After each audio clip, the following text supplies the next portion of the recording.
জয় হিন্দ, বন্দে মাতারাম। প্রথমেই সবাইকে বলবো আমায় একটু সাপোর্ট করো আর আমার ভিডিওগুলো একটু দেখো। আমি দেশের নিয়ে সবসময় ভিডিও করি এবং নতুন ইউটিউব চ্যানেল, তো একটু প্লিজ আমায় সাপোর্ট করো বন্ধুরা। তো চলো, আজকে ঘাঁটতে ঘাঁটতে আবার একটা ভিডিও পেলাম সেই বাংলাদেশ নিয়ে।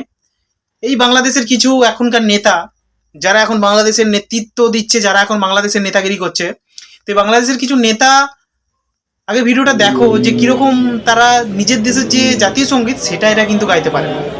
এরা কিন্তু অন্য দেশের নিয়ে বিশাল ভাবে, এদের কিন্তু বিশাল ভাবনা চিন্তা, মানে এই করে নেবো, অমুক করে নেবো। এই নেতাগুলো, এই যে যারা এখন দেখছো এই দেশের জাতীয় সঙ্গীতটা গাইতে পারছে না ওদের নিজের দেশে, তারা আবার আমাদেরকে বলেছিল আমাদের নাকি সেভেন সিস্টার দখল করবে, দিল্লি দখল করবে, কলকাতা দখল করবে। এই নেতারাই বলেছিল, এই নেতাগুলোই বলেছিল, আমার ভিডিওতে আছে, এই নেতারাই বলেছিল। আরে বলি শোন, তোরা আগে নিজের দেশের জাতীয় সঙ্গীতটা ঠিক করে গাইতে শেখ, তারপরে আমাদের দেশের দিকে চোখ তুলে তাকাবি, ঠিক আছে? নিজের দেশকে সম্মান করতে পারিস না, আবার তোরা হচ্ছিস সারা জীবন পাকিস্তানের দালালি করে যাস, ওই পাকিস্তানের দালালি কর, ঠিক আছে? আমাদের দেশ, আমরা ইন্ডিয়ায় 140 কোটি মানুষ থাকি, আমরা আমাদের দেশকে ভালোবাসি। আমাদের মধ্যে রাজনীতি থাকবে, আমাদের মধ্যে মতবিরোধ থাকবে, কিন্তু পরিচয়টা আমাদের ভারতীয়, তাই আমাদের ভারতীয়দের দিকে চোখ তুলে তাকাবি না, ঠিক আছে?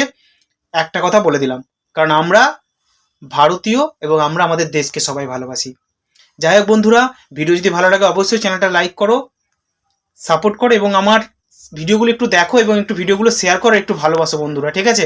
তো চলো, পরবর্তী ভিডিওতে আবার তোমাদের সাথে দেখা হবে।